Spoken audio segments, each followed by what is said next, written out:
বাংলাদেশের রাজনৈতিক পট পরিবর্তনের পর থেকেই বিচ্ছিন্নভাবে বাড়তে দেখা যায় চুরি, ডাকাতি, লুটতরাজ ও চাঁদাবাজি।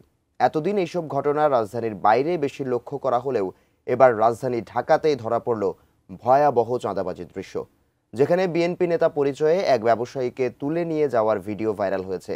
বিস্তারিত জানাচ্ছেন ইশতিয়াক হোসেন।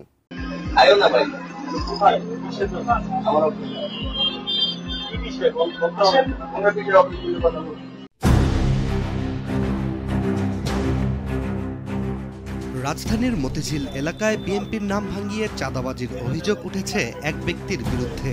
নিজেকে মতিঝিল থানা বিএনপির সভাপতি ও ভারপ্রাপ্ত ওয়ার্ড কমিশনার পরিচয় দিয়ে এক ব্যবসায়ীকে নিজের দোকান থেকে তুলে নিয়ে যাওয়ার একটি ভিডিও ইতোমধ্যেই সামাজিক যোগাযোগ মাধ্যমে ভাইরাল হয়েছে।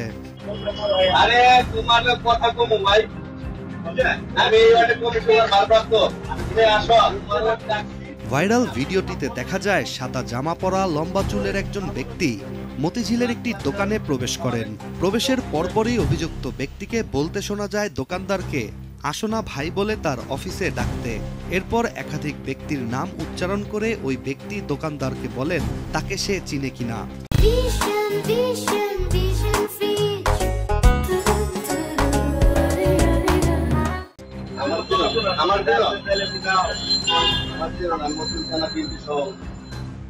এমন অবস্থায় দোকানদার একাধিকবার অভিযুক্ত ব্যক্তিকে জিজ্ঞেস করেন কি বিষয়ে তাকে ডাকা হচ্ছে, কেন সে অফিসে যাবে। এরপর অনেকটা ক্ষুব্ধ হয়ে সাদা জামা পরা ব্যক্তিটি দোকানদারকে বলেন তিনি মতিঝিল থানা বিএনপির সভাপতি ও বর্তমানে ভারপ্রাপ্ত ওয়ার্ড কমিশনার। কিন্তু দোকানে থাকা সিসিটিভি ক্যামেরাতে এই সব কিছুর ভিডিও যে ধারণ করা হয়েছে সে বিষয়ে ওই ভুয়া বিএনপির নেতা অবগত ছিলেন না। ফলে পরবর্তীতে এই ভিডিওটি সামাজিক যোগাযোগ মাধ্যমে ছড়িয়ে পড়ে। সামাজিক যোগাযোগ মাধ্যমে বিষয়টি নিয়ে বেশ আলোচনা শুরু হলে বিএনপির পক্ষ থেকে তাৎক্ষণিক প্রতিক্রিয়া জানানো হয়, যেখানে গণমাধ্যমকে পাঠানো বিবৃতিতে ঢাকা মহানগর দক্ষিণ বিএনপির আহ্বায়ক রফিকুল আলম মজনু এবং সদস্য সচিব তানভীর আহমেদ রবিন জানান মতিঝিল থানা বিএনপির কোনো কমিটি বর্তমানে নেই।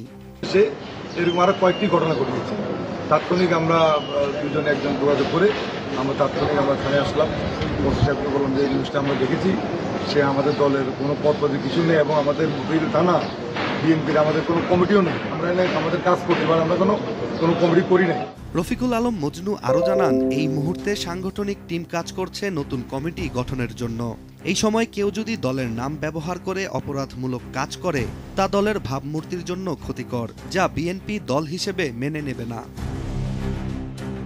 অন্যদিকে তানভীর আহমেদ রবিন জানান ভিডিওতে চাঁদাবাজির উদ্দেশ্যে আসা ভুয়া বিএনপি নেতার বিরুদ্ধে মতিঝিল থানায় মামলা দায়ের করা হয়েছে, আর এই মামলা বিএনপির পক্ষ থেকেই করা হয়েছে বলেও নিশ্চিত করেন তিনি।